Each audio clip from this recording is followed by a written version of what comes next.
朋友们，开悟呢，即是明心见性，即是回归到了本觉，成为了合一的觉知本身，不再分裂为眼睛、耳朵、大脑等眼耳鼻舌身意6种单一的觉知，回归到合一的觉知。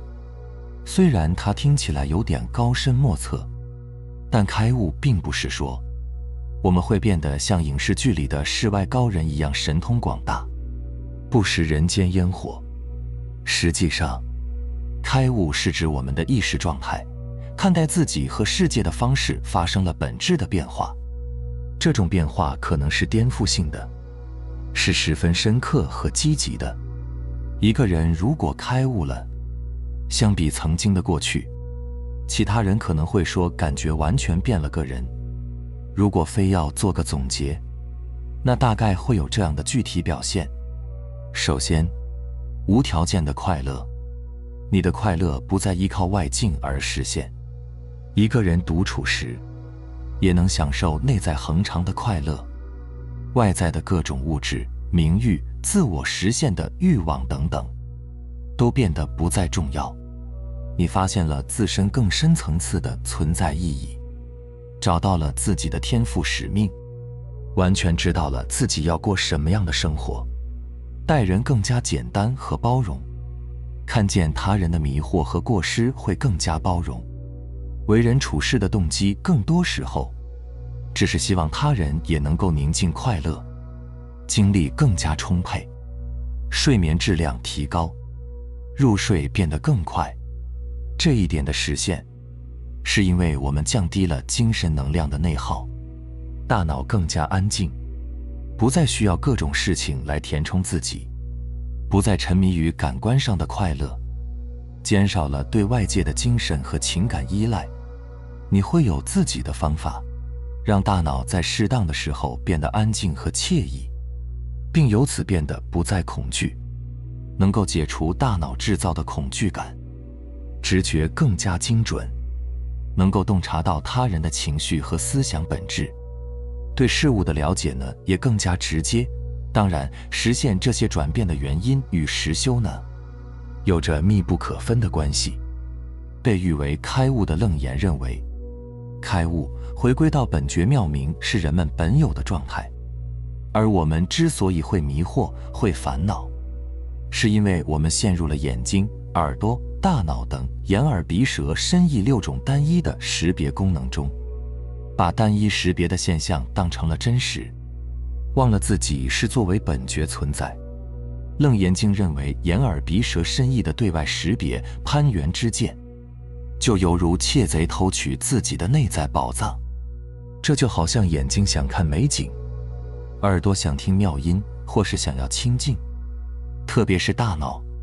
时常思考着各种问题，思辨对错，一会儿回忆过去，一会儿向往未来，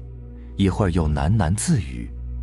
时常处在一种想要达到、想要更好的状态，让我们把精神能量浪费其中。表面上看，似乎是我们拥有眼耳鼻舌身意6种感官，实际上是这6种感官控制了我们的内在。所以说，犹如窃贼一般，把我们本来的快乐、圆满、安静向外盗取。在这一点上呢，4大名著之一的《西游记》也对我们做出了深刻的提醒。孙悟空在取经路上呢，打死了6个强盗，名字就是眼看喜、耳听怒、鼻嗅爱、舌尝思、意见欲、身本忧。不明白这其中道理的人呢，可能认为如果没有这些感官，人就是木头一根。其实我们的最终感官只有一个，就是本觉，是合一的觉知。看起来我们的大脑在思维，眼睛在观看，耳朵在听，但我们此刻的所思、所见、所听，只有一个作为知道的主体存在，明白一切的发生。换句话说，就算我们的大脑停止思考了，眼睛闭上了，这个能知的本觉还是能知道安静与黑暗。这就是我们如如不动的自性本觉的体现。所谓本觉妙明，就是任何时候本觉对任何现象都是瞬间的清晰和明白，包括我们的迷惑和不解，否则迷惑与不解又怎么会被知晓呢？对不对？而回归到合一的本觉，就是所谓的开悟。在这种状态下，我们必定能体会到恒常的寂静、快乐、圆满，也知道了自己究竟是谁。开悟的具体方法呢，楞严经里呢也给出了详细的说明。简而言之，就是本觉分散在眼耳鼻舌身意6种功能之中，而让其中任何一种功能抽离出来，回归到统一的觉知，便是破迷开悟。就像一根绳子上系了6个同样的结，找到任何一个结的解开方法，其他的也就迎刃而解了。楞严经里呢列举了25种开悟的具体方法，有的是从一根入手，也就是觉知大脑里的念头的生灭；有的是从眼根入手，观察事物的变化；有的是从耳根入手，听声音的有无，直至发现自己只是能听的觉知，与声音的好坏有无无关。之前在评论区呢，看到有人好奇耳根的修炼方法，所以我们今天就以耳根为例，着重分享一下。要说从耳根走向开悟最让人熟悉的呢，就是观世音菩萨了。他呢从听入手，在全然的聆听中开悟成道。观世音曾在一座岛上被流放12年，每天在海边修炼，听潮起潮落的声音，最终发现了由听入手开悟的5个因素，分别是1声、2听、3闻、4闻性、5无我。首先，1声是什么意思呢？声音呢是自然的，我们的耳根是有听觉功能的，不管听还是不听，都是有听性的，不受我们的主观控制。所谓2听，就是当我们全然安住于听本身，进而发现外界声音的好坏、声音的有无，都已经不再重要，自己只是能听见而已。3闻和4闻性呢，就是进一步安住于听之中后，我们会发现，不光是声音的有无，同时也包括自己的思想、自己的自我，也只是被觉知的对象，不影响自己作为觉知主体的存在，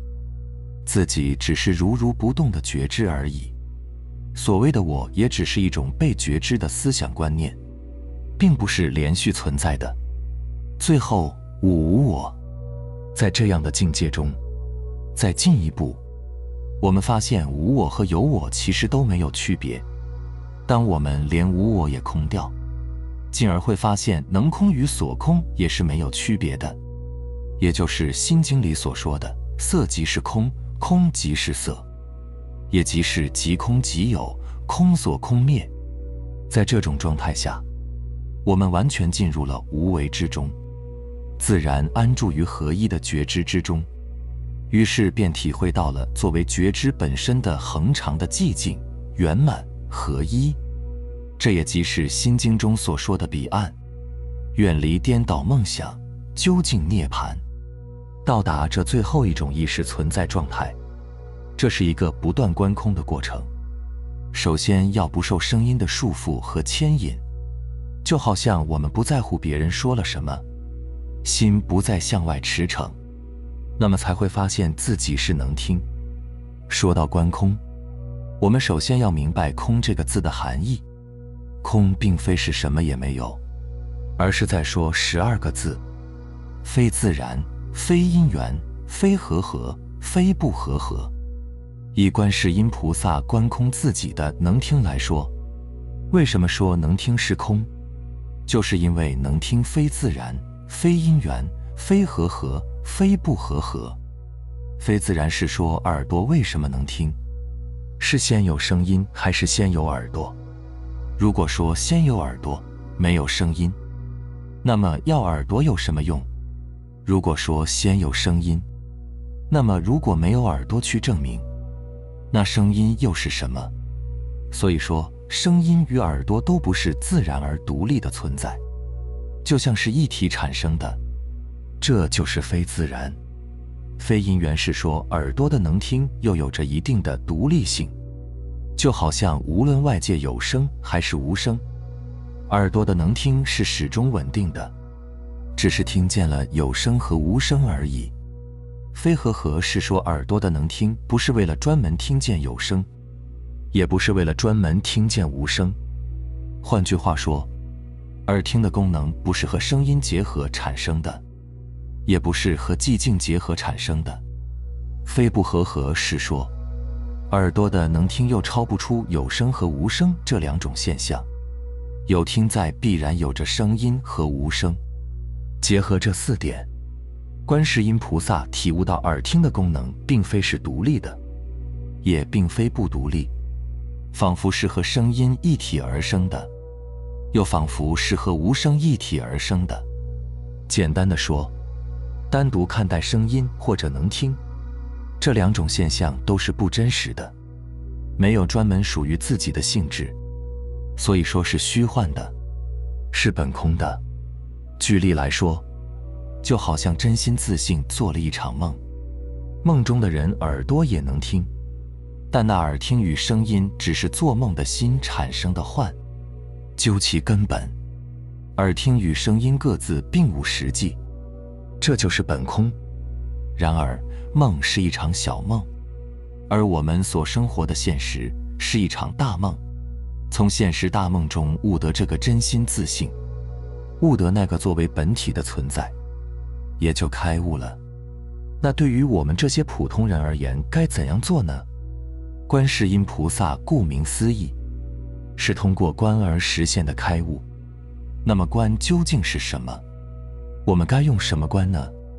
用的便是意识。只不过我们普通人的意识呢，陷入了不由自主的分别、评判、对立之中。就比如，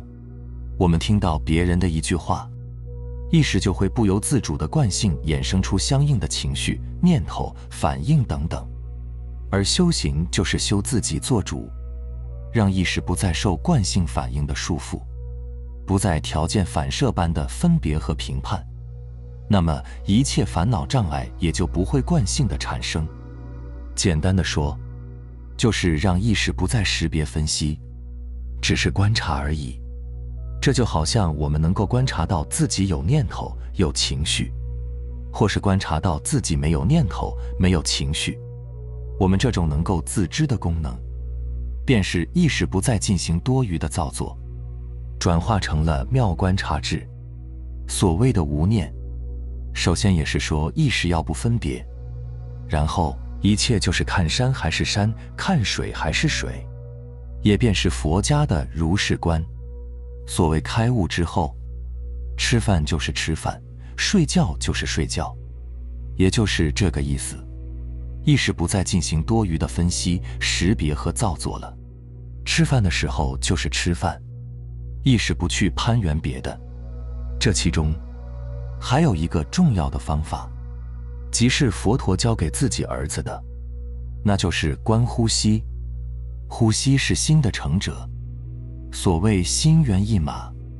西游记》中的孙悟空即是心猿，意思就是我们的心念和欲望就像猿猴一样，上蹿下跳不受控制，而我们也因此变得心神不安，患得患失。孙悟空的紧箍咒从某种意义讲，即是呼吸。当我们的呼吸平稳和绵长，心念也自然会安静，而我们安住于呼吸，安住觉知，也即是行住坐卧皆是禅定。另一方面，从合一的觉知来看，觉知在任何时候都是不能被心念理解的本质存在。当我们开始思考觉知是什么，就是落入了不自觉的思维运转。所以从修行的角度来说，本觉觉知一直存在，